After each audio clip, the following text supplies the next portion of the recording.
Hello.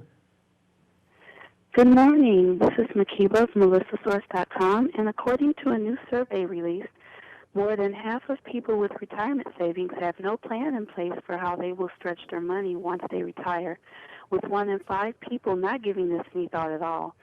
Joining me now to explain the survey results further and offer some tips is retirement expert Richard Rausser of Integra Retirement Services.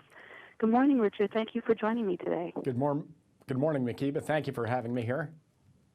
Now, first, let's talk about the results of the new survey. They reveal that many of us are not planning financially for post-retirement as we should. What else did you find with the survey? Sure. A couple of additional findings were that the average retirement age is expected to be around age 66 for most of those folks. And they're also looking for about $3,200 a month of retirement income.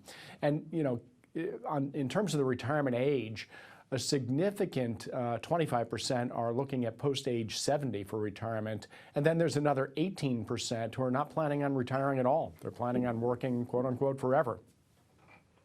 Oh, wow, that's interesting. Now, Richard, there's also a lot of talk about a so-called magic retirement number. Can you tell us what this is and what should the number realistically be? Sure. The number comes simplistically from income replacement. And what I mean by that is, when people retire, they're looking to replace their income. And we think of that as a percentage of, whatever I made just before I retired. So a lot of people are looking for 70% or 80% or maybe 90% income replacement. I've also heard people say, well, I need to save, maybe $1 million or some such number as their own personal magic number. Quite honestly, not everybody's going to get to $1 million, and you don't necessarily need to get there.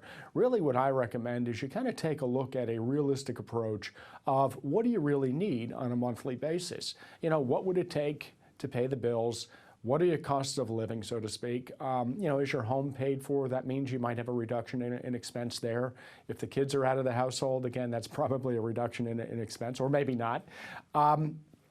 But really, what is the number to you, and how much do you really need? That's the only number that's really important. Yes, absolutely.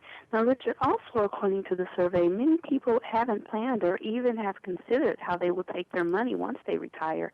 What are your suggestions for making retirement funds last throughout a lifetime? Sure, yeah, that's a great question. I mean, really, what I highly recommend is if you're part of a workplace 401k plan, the one thing you should do is figure out what all the distribution options are. Most folks know that, well, I could probably take all of my money in one shot as a lump sum. What people may not know, though, is they can probably also take that money out of their 401k as a monthly benefit, monthly distribution, or even as a quarterly payment to themselves. And the same thing would apply to an IRA account that you might have. You can structure distributions over your lifetime to pay you into the future. Now, the one thing that you can't necessarily do very easily there is make sure that it's guaranteed to be payable to you for your lifetime. The only way you can really do that is to look at purchasing a retirement annuity. And the way to do that is to take some, not all, but some of your 401k and or IRA money and buy an annuity that essentially means an insurance company will then pay you some monthly income for as long as you live. And you can also factor in, life expectancy for your spouse or another beneficiary potentially in those annuities also. So that's a great way to kind of stretch your retirement income and make sure you've got some sort of guaranteed replacement income for as long as you live. That's great information to know. Now, can you share with us why distribution planning is so important and the tips that you have for people to save as much as they can as early as they can? Sure. I mean, distribution planning is crucial. As this survey pointed out, more than half the folks have no plan in place and another 20% haven't even thought about it.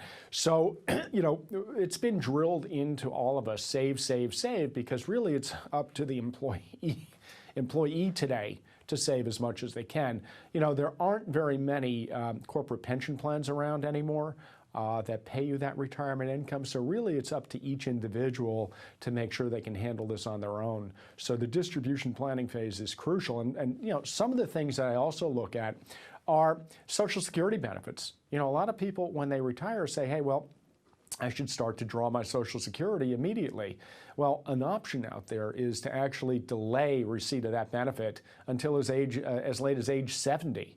And by delaying receipt of the Social Security benefit, you can actually draw down a higher monthly benefit, again, payable at that point for your lifetime. So again, looking at the sources of retirement income that you have and the options available, including potentially buying a retirement annuity with some of your assets, would be, go a long way to putting a solid plan in place. Yes, those are some great options. And then lastly, where can people go for more information? Sure, they can actually go onto our website, which is pentegra.com. That's pentegra.com. Great, thank you. And it's definitely true that retirement planning is something that you usually don't think about in your 20s, 30s, and 40s. But just remember that if you haven't reached your magic number, all hope is not lost. It is possible to save and stretch your savings with the right strategies. And for more information and tips on saving and planning for your retirement at any age, visit www.pentegra.com. Thank you so much again, Richard. Thank you, Makiba. Have a wonderful day. You too.